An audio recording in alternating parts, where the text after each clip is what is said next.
অসমৰ ৰাজনৈতিক ডাষ্টবিনত পৰিণত হৈছে অসম গণ পৰিষদ দলটো।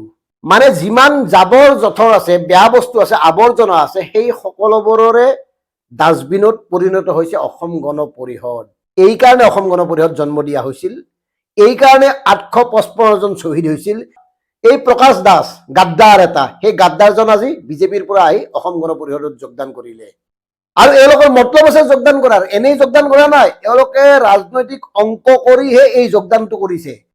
আৰু ভাবক কথাবোৰ, এই অসম গণ পৰিষদে যি ধৰণে নিজৰ অস্তিত্ব বিসৰ্জন দি ভাৰতীয় জনতা পাৰ্টিৰ গেৰুৱা আঙুলিৰ নিৰ্দেশত উদ্ভ কৰে, তেওঁলোকৰ মতে খোৱা লোৱা কৰে, তেওঁলোকৰ মতে সকলোবোৰ কাম কৰে, সেই দলটোত এতিয়া আঞ্চলিক ৰাজনীতিৰ কিবা যৎ সামান্য থকা বুলি আপোনালোকে ভাবে নেকি?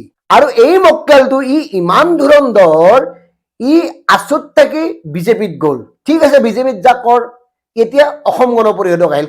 ইমান টুপি পিন্ধাই তুমি, টুপি পিন্ধি তোমালোকৰ ভাগৰ নালাগে? জাতিটোক এনেকে প্ৰতাৰণা কৰি প্ৰবঞ্চনা কৰি এতিয়া আকৌ এইবোৰ কিহৰ নাটক?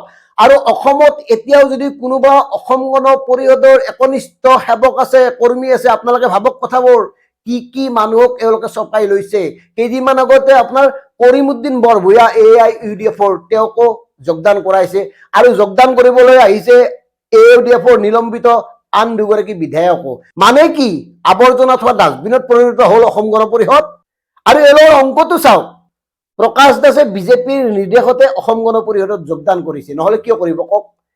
তেওঁৰ যিটো সমষ্টি হাজো শুৱালকুছি এইবাৰ অনুসূচিত জাতিৰ কাৰণে সংৰক্ষিত, গতিকে অনুসূচিত জাতিৰ হৈ প্ৰকাশ দাস প্ৰাৰ্থিত্বৰ দাবীদাৰ। এতিয়া আমাৰ কথাটো হ'ল, হাজো শুৱালকুছিত অন্য কোনো অনুসূচিত জাতিৰ যোগ্য প্ৰতিনিধি নাছিল নেকি? কিয় এই ধৰণৰ এটা আৱৰ্জনাক ঠাই দিবলগীয়া হ'ল অসম গণ পৰিষদে?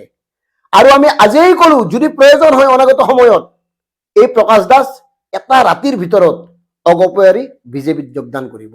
আৰু এইটো এওঁলোকৰ পূৰ্ব পৰিকল্পিত অংক, আৰু সেই অংক মতেই অসম গণ পৰিষদত যোগদান কৰিছে। এওঁলোককতো কৈ লাভ নাই, এওঁলোকৰতো নিজস্ব একো নাই, এওঁলোকে বেলেগৰ অক্সিজেনতহে জীয়াই আছে।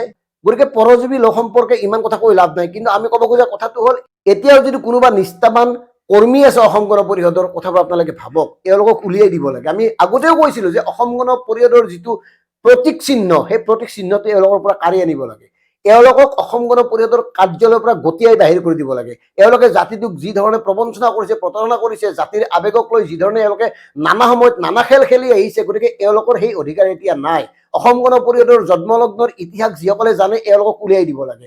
আৰু উলিয়াই দি এই কথাটো প্ৰতিষ্ঠা কৰিব লাগে যে অসমত আৰু জাতীয়তাবাদৰ নামত, আঞ্চলিকতাবাদৰ নামত, অসমৰ জাতি হত্যাৰ নামত কোনেও যাতে এই ধৰণৰ ৰাজনীতি কৰিব নোৱাৰে। 2 নম্বৰী ৰাজনীতি এওঁলোক কিমান নীলাজ চাওক, নিজস্ব নাই, তাৰ পিছতে এওঁলোকে কেৱল ক্ষমতাৰ স্বাৰ্থত অসমৰ কথা কৈ, জাতি হত্যাৰ কথা কৈ, আঞ্চলিক ৰাজনীতিৰ কথা কৈ, জাতীয়তাবাদৰ কথা কৈ এই যি বদমাচি কৰি আহিছে, ইয়াৰ উত্তৰ দিব লাগে। বহুত হৈ গ'ল এওঁলোকৰ, বহুত হৈ গ'ল। গতিকে আৰু সহ্য কৰা উচিত নহয়। গতিকে অনাগত সময়ত, বিশেষকৈ এইবাৰ নিৰ্বাচনত এওঁলোকক এটা শিক্ষা দিয়ক। হয় বিজেপিকে দিয়ক, কংগ্ৰেছকে দিয়ক, কিন্তু এই 2 নম্বৰী লোকসকলক দিব নালাগে, যিসকলে মুখা পিন্ধি আছে, যিসকলে মুখা পিন্ধি জাতিক প্ৰতাৰণা কৰি আহিছে। কথাবোৰ ভাবিব। ধন্যবাদ। জয় অসম।